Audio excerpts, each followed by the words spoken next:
दो बहुओं वाली सास। सरस्वती के दो बेटे हैं। बड़े बेटे राम की शादी रज्जू से हुई है और छोटे बेटे श्याम के लिए लड़की देखने का सिलसिला जारी है। एक दिन रज्जू की माँ का फोन आता है और उसकी सास फोन उठाती है। हेलो, कौन बोल रहा है? दूसरी तरफ फोन पर रज्जू की माँ लीलावती बोलती है। हेलो समधन जी, मैं लीलावती बोल रही हूँ, रज्जू की माँ।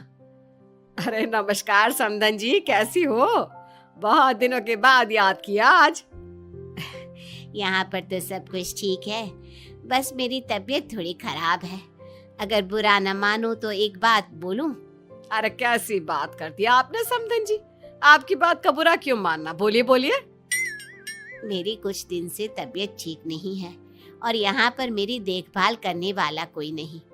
क्या आप रज्जू को कुछ दिन के लिए मेरे पास भेज सकती हैं? ठीक है, हम रविवार को रज्जू को छोड़ जाएंगे। इतना कहकर सरस्वती फोन काट देती है और अपनी बहू को आवाज लगाती है। रज्जू, ओ रज्जू, जल्दी यहाँ आना तो। क्या हुआ माँ जी, कुछ चाहिए था क्या? अरे नहीं, कुछ नहीं चाहिए। अभी तुम्हारी माँ का फोन आया था, उनकी कुछ दिन से तबीयत खराब है, वो तुम्हें बुला रही है। राम को फोन करके कह दे कल की 2 ट्रेन की टिकट करा देगा, मैं भी जाऊंगी तुम्हारे साथ। इतना सुनते ही रज्जू राम को फोन करके सारी बात बताती है और 2 टिकट के लिए बोल देती है। शाम को खाने के टेबल पर सब रज्जू के जाने की बात करते हैं।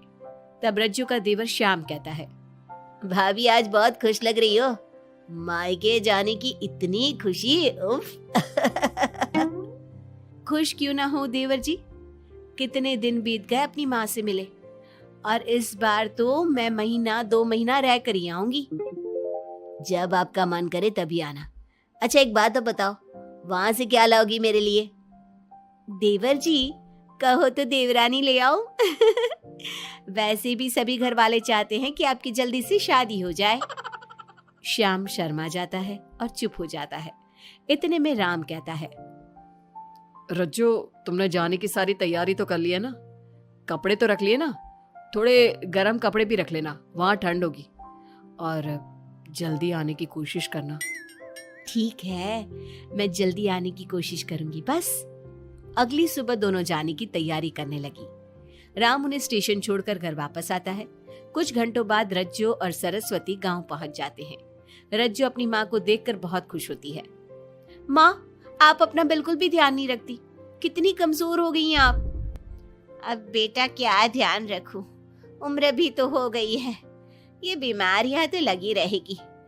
बहन जी आइए आइए बैठिए, मुझे बहुत अच्छा लगा कि आप भी यहाँ आई। अगले दिन सरस्वती अपने घर वापस जाने लगती है तो लीलावती से कहती है, बहन जी ध्यान रखना आप अपना, आपकी तबीयत ठीक हो जाए तो आप भी रज्जू के साथ आ जाना। रज्जू के बिना तो घर सूना सूना लगेगा। अब सरस्वती अपने घर आ गई और घर की सारी जिम्मेदारी भी उस पर आ गई। एक दिन वो कपड़े धोकर छत पर सुखाने जाती है।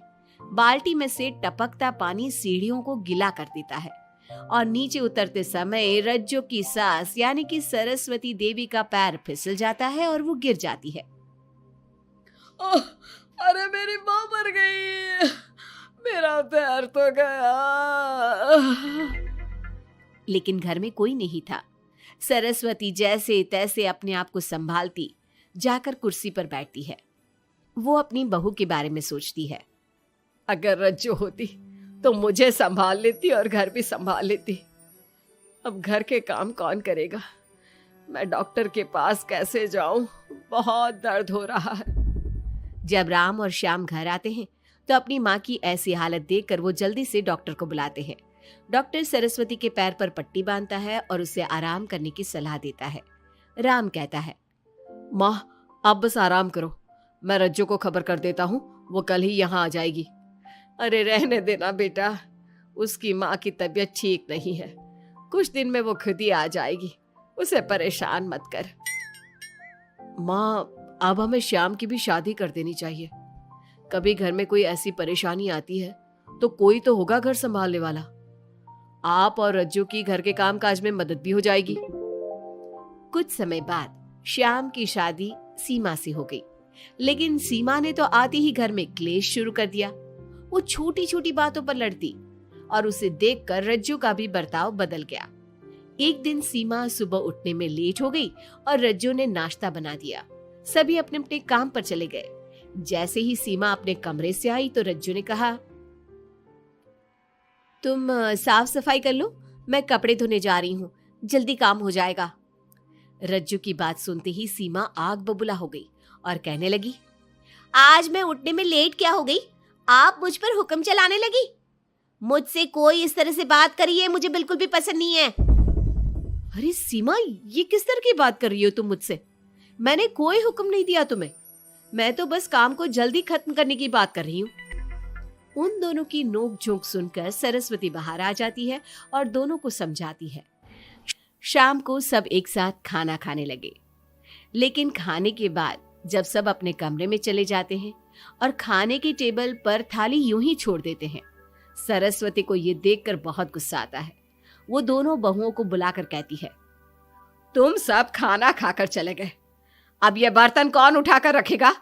मेरे लिए छोड़कर गई हो सारा काम। तुम दोनों को शर्म नहीं आती?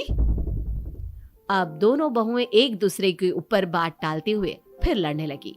ये देख सरस्वती परेशान हो गई। उसने दोनों को डांटा और उन्हें अपने कमरे में भेज दिया। सरस्वती ने जूठे बर्तन धोए। कुछ दिन इसी तरह चलता रहा। अब दोनों सास की नजरों में एक दूसरे को गिराने में लग गई। माँ जी, जब भाभी फोन पर बात कर रही थी ना, तो कह रही थी मैं अपने मायके चली जाऊंगी तो देखते हैं कि कौन काम करता है। और ये हम सबकी बुराई कर रही थी वो। बहू, किसी की बात चुपके से सुनना गलत है ना? तुम आज के बाद ऐसा मत करना। अब तुम जाओ, मैं रज्जू को समझा दूंगी। सरस्वती ने रज्जू से बात करके उसे समझा दिया। लेकिन रज्जू को अपनी देवरानी पर बहुत गुस्सा आया। अब वो भी सीमा की चुगली अपनी सास से करने लगी। अगले दिन रज्जू अपनी सास के कमरे में जाती है और कहती है, मैंने सीमा को बात करते सुना था। वो देवर जी से कह रही थी कि अगर हम लोग अलग कहीं रहे तो हम ज्यादा खुश रहेंगे, रोज रोज की लड़ाइयों से भी बचेंगे। सरस्वती को इस बात पर गुस्सा तो बहुत आया, लेकिन उसने कुछ कहा नहीं। जब दोनों बहुओं को लगा कि सरस्वती उनकी बातों में नहीं आने वाली, तो उन्होंने रिश्तेदारों और पड़ोसियों से एक दूसरे की चुगली करना शुरू कर दिया। जब सरस्वती को ये बात पता चली तो उसने इनकी लड़ाई को शांत करने का उपाय निकाला। रज्जो, सीमा, यहां आओ दोनों। दोनों अपनी सास के पास आती हैं। कल मैं घर में हवन करवा रही हूं। तुम पड़ोसियों और रिश्तेदारों को आने के लिए कह दो और हवन की सारी तैयारी कर लो। हवन का दिन आ गया। पंडित जी रामायण का पाठ करने लगे। माता सीता से महान कोई पत्नी नहीं। उन्होंने अपने पति के लिए सारे राजपाट, सुख सुविधाएं त्याग दी। अगर कोई पत्नी अपने पति को परिवार से अलग होने को कहती है तो वो पाप की भागीदार होती है और बेटों को भी मां से अलग नहीं होना चाहिए।